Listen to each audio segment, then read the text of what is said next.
Okay, so I'm not sure if many of you know, but Stephen A. Smith and Jason Whitlock over the past 6 months have been trading barbs at one another.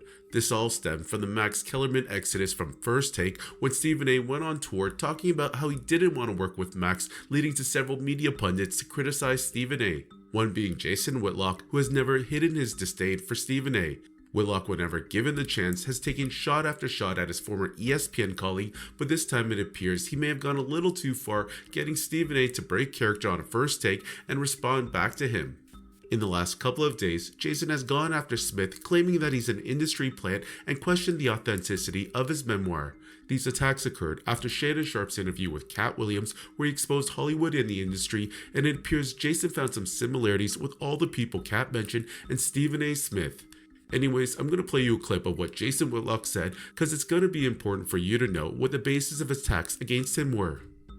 Because I'm listening to this going, oh my God, does Cat Williams know who he's talking to in Shannon Sharpe and what he represents? Because when he talks about that cabal, that Steve Harvey and Ricky Smiley and all these guys, you know who's in that cabal in the sports media world? Stephen A. Smith. Stephen A. Smith is a part of that cabal. And so Stephen A. Smith wrote, or had someone write, because Stephen A. Smith can't write, had someone write a memoir, Straight Shooter. And he shouldn't have done that because I've read it. If you go look at Stephen A. Smith's narrative, many people, including myself, that know Stephen A. Smith's narrative is like, this makes no sense. This dude could barely write. Had editors at the Philadelphia Inquirer that had to rewrite everything. Stephen A. Smith, if you go read his memoir and listen to the stories he tells about getting a basketball scholarship to Winston-Salem State. It's so mind-blowingly preposterous and stupid and fabricated. Somehow sits out a year and goes and plays in one scrimmage game, and he gives a date of the scrimmage game. It's like it's in the middle of their season. They bring Stephen A. Smith up for a scrimmage at the end of their season, around NCAA conference tournament time. They bring him up, and he participates in the scrimmage and makes 17 straight shots, and they give him a full-ride basketball scholarship at a school that struggles to give out full-ride scholarships to more than 3 or 4 players on the team. Stephen A. Smith got one for making 17 straight shots in a scrimmage at the end of someone's regular season when he drove up from New York. Stephen A. Smith's on camera talking to Molly Karam and Jalen Rose and J.J. Redick, and they put up a stat, and we can play the video. Before we dig into the NBA, take a look at this blind resume here. It's 3 players, their scoring average in each person's final college season. Do we have any guesses who this might be? Jalen, who do you think? What is this? Nah, this is hilarious. JJ's on the right. It's our starting lineup from tonight. Well, they're not telling us I only played one game because I cracked my kneecap in half, but that's neither here nor there. That is neither here nor there. Everybody's kind of giggling at Stephen A. in comparison to J.J. Redick and Jalen Rose. And Stephen A. says on camera, well, what they don't tell you is, I only average 1 point a game because, or I only average that little a game because I only played in one game that year because I blew up my knee. Someone must have figured out later, like, Stephen A., we got you up here saying you average 1.5 points a game your senior year. You just said on camera you only played in one game your senior year because you blew out your knee. You can't average 1.5 points if you only played one game. Can't be done. Now, I'm not a math genius, but it cannot be done. So what he did, there's another video of Stephen A. Now, Stephen A., you got time to scrub it from the internet if you'd like. Where it's like 3 or 4 months later, Stephen A. figured out, like, oh God, I screwed up. And so he went on the Stephen A. Smith podcast and said, he played the clip of them doing that. And then he said, it's all a lie.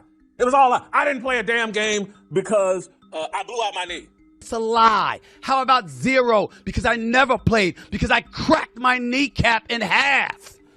So that was Jason Whitlock's rant on Stephen A., and you could tell he had a bone to pick with him. Honestly, I don't really see the correlation between who Kat talked about and Stephen A. as an industry plant. I'm not even a huge fan of Stephen A., but I think he came in and blew up at the right time in sports media. After working as a beat writer in Philly, apparently his status got elevated after he started covering Allen Iverson and then started appearing on different ESPN shows. But it wasn't until he partnered with Skip Bayless on First Take did he truly blow up, and a lot of that was how the sports landscape changed and focused more on debate-style formats. And we all know what happened. After Skip, Stephen A. became the face of ESPN and began appearing on every different program as well as covering the NBA. That said, what Jason said about Stephen A's memoir and how the story didn't add up, I kinda have to agree. His story flip-flopped from playing one game in his senior year to then 0. It does sound a little suspect, but he has yet to address Whitlock's claims on his own podcast, so maybe he will in the next couple of days. I would assume he would, because his journalistic integrity is being called into question by a former colleague. Anyways, take a look at what happened on one of the First Take segments yesterday as Stephen A literally called out Jason Whitlock on the air. One other thing, there are people out there lying and actually putting out there that I didn't write my book. I can assure you, so help me God, I wrote my book. It's my memoir. It's my life story. I wasn't leaving that in the hands of would other you people. ignore So people? say You that, wrote for just a living. lies. You were a columnist for many years. Don't even don't even acknowledge No, I'm just that. saying. Let's I'm just go. saying. You just. Yeah, no, you're better no, than that. Let's go. You can. You. Let's go. No. Come on. You can ignore. Are people in the media, fat bastards to be specific, who are completely irrelevant and are starving for attention because all they have left is clicks because their credibility has been shredded everywhere else.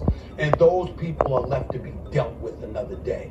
But outside of that, I want to make sure that people out there who have their podcasts and have their platforms and all of this other stuff, if you're credible enough and I choose to care enough, I will respond off of anything that I have to say. All I ask is that if you're gonna come at me, could you at least quote me accurately and contextualize accurately? So after watching that clip, I'm pretty sure Stephen A is going to address Jason Whitlock and his comments on his podcast. You can tell this is really bothering him. Just look at his facial expression. Shannon is trying to calm him down, telling him not to bother with his haters, but I can tell Stephen A Smith takes great pride in his work, and for that to be called into question, no, he ain't having it.